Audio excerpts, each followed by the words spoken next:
स्वागत है आप सभी का आज के क्लास में।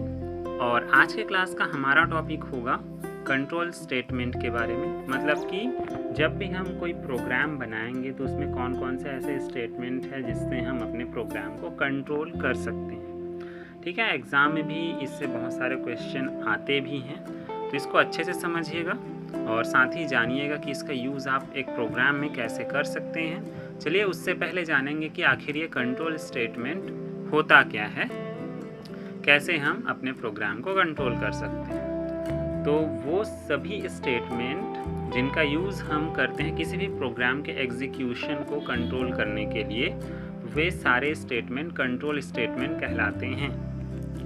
ठीक जिस प्रकार एक घोड़ा गाड़ी वाला घोड़े को कंट्रोल करता है कुछ बातों के ज़रिए, उसी प्रकार से आप भी कुछ स्टेटमेंट हैं प्रोग्राम में जिसके द्वारा अपने प्रोग्राम को कंट्रोल कर सकते हैं, वो भी बहुत आसानी से। इनका यूज़ भी बहुत आसान होता है किसी भी प्रोग्राम में, और इनके उदाहरण है जैसे कि सिंपल इफ़ है, if else, nested if, switch case, break, go to और कंटिन्यू। इन्हीं सब को जानेंगे कि इन सब का यूज़ किस प्रकार से एक प्रोग्राम में किया जाता है और सभी का अलग अलग यूज़ क्या है, प्रयोग क्या है। याद रखिएगा ये सारे कंट्रोल स्टेटमेंट, इनका यूज़ भी इनके नाम में ही छिपा रहता है, जो कि समझना बहुत ही आसान है। जैसे कि देखिए सिंपल इफ़ मैं आपको बता दूं तो हमने एक्सेल में जब फॉर्मूला लगाया था परसेंटेज, डिवीज़न आदि के लिए, तो वहाँ पे हमने इफ़ का फंक्शन लगाया था, आपको याद होगा। ठीक उसी प्रकार से ये भी काम करता है। ये जो स्टेटमेंट है सिंपल इफ़ का, ये ट्रू कंडीशन पर ही काम करता है। मतलब यदि कंडीशन सही निकला तो वो आउटपुट देगा, और यदि कंडीशन गलत है तो आउटपुट ही नहीं देता है। फॉर एग्जाम्पल देखिए, हमने इफ़ लगाया है, एक वेरिएबल लिया है हमने नम, मतलब कोई भी नंबर जो कि बड़ा होगा यदि 10 से। मतलब कि यदि कंडीशन सही हो, जो हमने नंबर दिया वो 10 से क्या हो, बड़ा हो, तो आउटपुट आएगा हेलो। स्क्रीन पे आउटपुट क्या आएगा, हेलो। और यदि गलत हुआ स्टेटमेंट, मतलब कि नंबर जो है 10 से बड़ा नहीं हुआ, छोटा हुआ, तो कोई भी आउटपुट नहीं आएगा। अब ये क्वेश्चन आता है कि यदि हमको गलत कंडीशन के गलत होने पर भी आउटपुट चाहिए तो कैसे, किसका यूज़ करेंगे हम अपने प्रोग्राम में। तो उसके लिए यूज़ किया जाता है इफ़ एल्स का। कैसे, देखिए, तो ये क्या करता है, ट्रू कंडीशन के साथ ही फॉल्स में भी आउटपुट देता है। मतलब ट्रू होगा तो अलग आउटपुट देगा, और यदि कंडीशन फॉल्स हुआ, गलत हुआ, तो दूसरा आउटपुट देता है। जैसे आपको याद है हमने इसका यूज़ किया था डिवीज़न के लिए। जब सही होता था, मतलब नंबर 60 से ज़्यादा होता था, तो हम फर्स्ट डिवीज़न देते थे, कम होता था तो दूसरे डिवीज़न का यूज़ किया जाता था। वहाँ पे देखिए, यहाँ पे नंबर मान लीजिए बड़ा है 10 से, मतलब कंडीशन सही है, तो आउटपुट क्या आना चाहिए, हेलो। और यदि नहीं है, गलत है कंडीशन, मतलब नंबर छोटा है 10 से, तो वेलकम आएगा। मतलब यहाँ पे कंडीशन के गलत होने पर भी आपका आउटपुट प्राप्त होता है।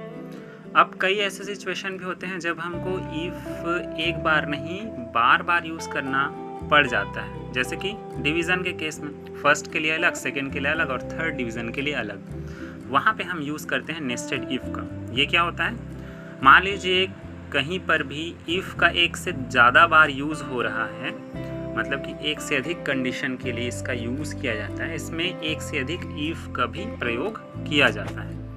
देखिए सिंपल सा एक एग्जांपल देख लेते हैं। जैसे कि मान लीजिए ए एक नंबर है, मान लीजिए पूर्णांक हुआ किसी स्टूडेंट का, तो यहाँ पे 60 के बराबर या ज़्यादा होगा तो फर्स्ट डिवीज़न आएगा।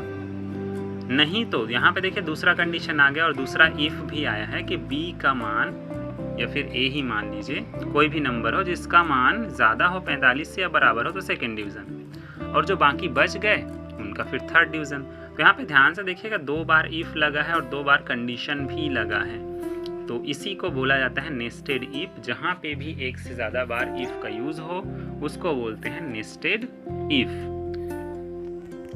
यहाँ पे एक प्रकार से 2 से ज़्यादा आउटपुट प्राप्त कर सकते हैं। चलिए अब जानते हैं स्विच केस के बारे में। यहाँ पे नाम से पता चल रहा है कि एक से ज़्यादा केसेस होंगे जिसमें से आपको किसी एक को स्विच करना पड़ेगा, चुनना पड़ेगा। इसका प्रयोग बहुत सारे कंडीशन में से एक का चयन करने के लिए, मतलब एक को चुनने के लिए किया जाता है। एक छोटा सा एग्जांपल दूंगा मैं, सिर्फ समझाने के लिए है ये कोई प्रोग्राम नहीं है। जैसे कि मान लीजिए आपने एक प्रोग्राम बनाया है जिसमें 4 चीज़ें हैं कैलकुलेटर के लिए। पहला है जोड़ना, मतलब आपने 2 नंबर दिया है A और B, उनको जोड़ना, घटाना, गुणा करना या भाग। तो वहाँ पे आप केस का चुनाव करेंगे। आपको जोड़ना है तो आप 1 लेंगे, घटाना है तो 2, गुणा करना है तो 3 और भाग करना है तो 4। तो इस प्रकार स्विच केस में आप बहुत सारे केसेस को एक साथ रख सकते हैं। ये ज़्यादा बेहतर भी होता है इफ़ या फिर नेक्स्टेड इफ़ से। अब देख लेते हैं ब्रेक का यूज़। तो नाम के अनुसार ही ब्रेक का यूज़ किया जाता है प्रोग्राम के एग्जीक्यूशन को ब्रेक करने के लिए या फिर बाहर लाने के लिए। मान लीजिए कोई प्रोग्राम रन हो रहा है और आपको कहीं पर उसको रोकना है या फिर एग्जीक्यूशन से बाहर आना है, प्रोग्राम से बाहर आना है, तो आप ब्रेक का वहाँ पे यूज़ करेंगे। ठीक है। उसके बाद है गो टू। ये भी नाम के अनुसार ही है, प्रोग्राम के कंट्रोल को एक स्थान से दूसरे स्थान पर ले जाने के लिए गो टू का यूज़ किया जाता है। जैसे कि मैंने अभी बताया, कोई भी प्रोग्राम जब आप एग्जीक्यूट करेंगे तो वो स्टार्टिंग से लेकर एंड तक रन होगा। वहाँ पे मान लीजिए आप कहीं से अपने प्रोग्राम के एग्जीक्यूशन को कहीं दूसरे जगह पे सीधा लेके जाने वाले हैं तो आप गो टू का यूज़ कर सकते हैं। लास्ट देख लेते हैं कंटिन्यू का। मान लीजिए आपने प्रोग्राम में कोई दूसरा स्टेटमेंट लगा के प्रोग्राम को थोड़ी देर के लिए रोका है, तो कंटिन्यू का यूज़ करके आप दोबारा से उसको जारी रख सकते हैं प्रोग्राम के एग्जीक्यूशन को। तो यदि ये क्वेश्चन में आते हैं तो आप नाम के अनुसार समझ के इसका आंसर दे सकते हैं। कोई ज़्यादा कठिन नहीं है ये जो कंट्रोल स्टेटमेंट है। ठीक है, तो इसको एक बार और अच्छे से पढ़ लीजिएगा।